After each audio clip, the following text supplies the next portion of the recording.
La gestion des tâches est un aspect qui est très essentiel dans la gestion de tout CRM et dans toute équipe de vente. Aujourd'hui, je vais vous montrer comment vous pouvez vraiment utiliser les tâches à votre avantage dans Zoho CRM. Parfait, nous allons commencer. Alors, dans Zoho CRM, les tâches font partie de la grande famille des activités qu'on trouve à la fois, donc, on trouve à la fois les réunions, les tâches et les appels de cette grande famille. Donc, comme dans plusieurs CRM, bien souvent, on va trouver effectivement ces trois modules ou ces trois systèmes dans la catégorie des activités. Dans Zoho CRM, ce n'est pas différent. Par exemple, dans chaque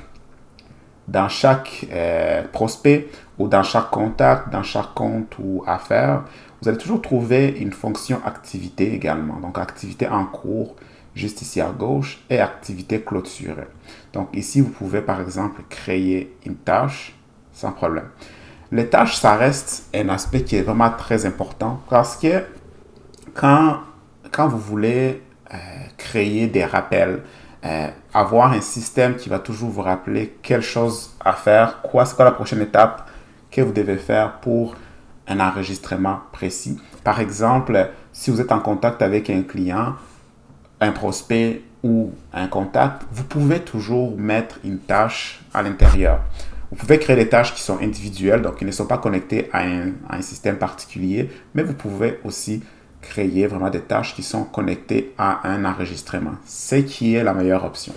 Donc, je vous conseille, donc la première chose que je vous invite à faire est d'aller dans un prospect par exemple ou dans un contact, mais ici nous allons dans un prospect et nous allons aller dans tâches en cours. Donc, vous allez voir qu'il y a deux catégories, tâches en cours et activité en cours plutôt et activité clôture. Donc, pour créer une nouvelle tâche, allez ici, juste à droite dans ajouter un nouveau et cliquez sur tâche. Dans le cas présent, vous pouvez maintenant écrire tâche test par exemple, et les options seront la date d'échéance, la priorité, donc on a différents types de priorités ici, les propriétaires, et ça également si vous voulez mettre un rappel, donc vous pouvez par exemple dire ok, rappelle-moi à telle date de cette tâche. Sinon, on peut aussi faire une tâche répétée, donc une tâche qui va toujours apparaître à une certaine période. Et finalement, il y a d'autres champs qui sont possibles, qui sont par exemple la relation que vous avez. Dans le cas présent, on peut les rendre reliés à un contact, donc à un prospect ici, qui est Lynn Atkinson, parce que c'est le prospect qu'on fait en ce moment. Mais en général, ce sont les différents champs simples que vous avez à remplir et vous faites enregistrer. Et maintenant, vous avez une activité qui est en cours, une attente qui n'a pas encore été commencée. Vous pouvez retrouver vos tâches, donc toutes vos tâches dans également les modules ici à gauche qui montrent toute la liste des tâches qui se trouvent dans les systèmes. Donc, de la même manière que on peut voir les différentes vues des prospects, on peut également créer un affichage des tâches selon les différentes vues qu'on a. Je vous invite à voir la vidéo sur la vue Kanban, où vous pouvez notamment décider de quel champ ici vous voulez classer vos tâches. Dans le cas présent, les tâches sont classées par statut par défaut. Donc, vous pouvez par exemple déplacer cette tâche. Et cette tâche-là, par exemple, on peut voir qui est associée à quoi, donc à qui. Dans le cas présent, on parle d'un prospect.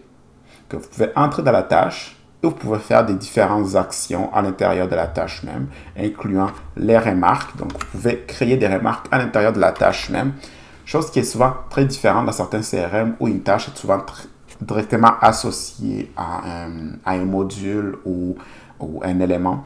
Dans le cas présent, vous pouvez entrer dans la tâche directement et travailler dedans. Donc, s'il y a des remarques à faire, etc., vous pourrez le faire. Vous avez accès aux informations de la tâche juste ici à droite, à sa chronologie, donc l'historique complète, donc, notamment à l'élément dont la tâche est attachée. Ici, on parle du prospect qui a été mis à jour, des contactés à contacter dans le futur, et ainsi de suite. Donc, et vous pouvez aussi voir dans les informations des bases, c'est quoi les liens de la tâche, notamment ici qui étaient les prospects.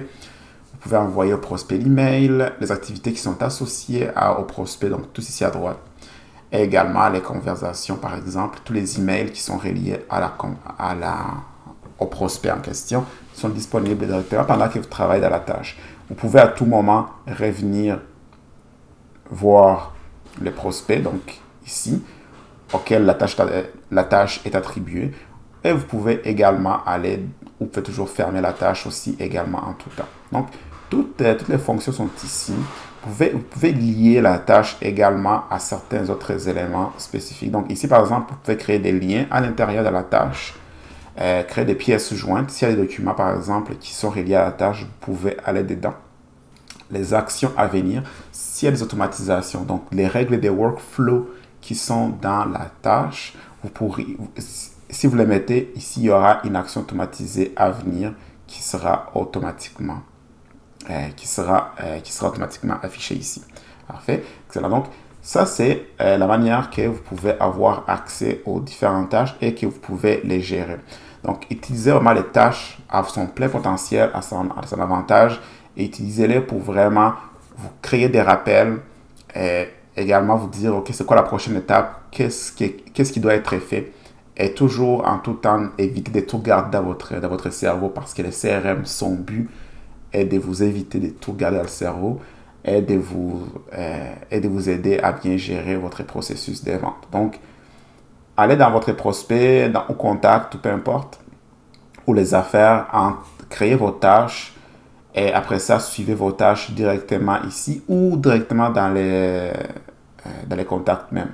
Dans certains cas, vous remarquerez que ici, vous pouvez voir que Zoho CRM met à votre disposition un affichage rapide des tâches qu'il y a. Donc, par exemple, ici, c'est en rouge, donc ça veut dire que c'est une tâche qui a expiré.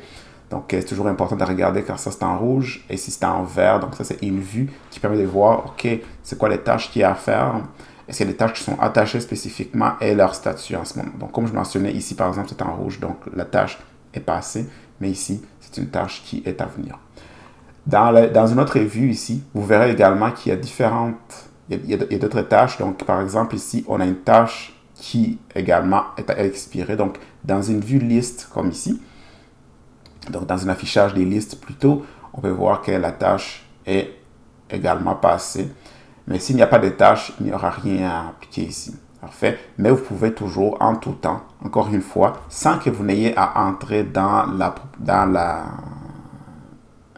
les contacts même ou dans l'enregistrement même, il y a une fonction ici où vous pouvez toujours créer une activité dans une tâche. Excellent. Donc, tâche, réunion, appel, utilisez vraiment les à votre avantage.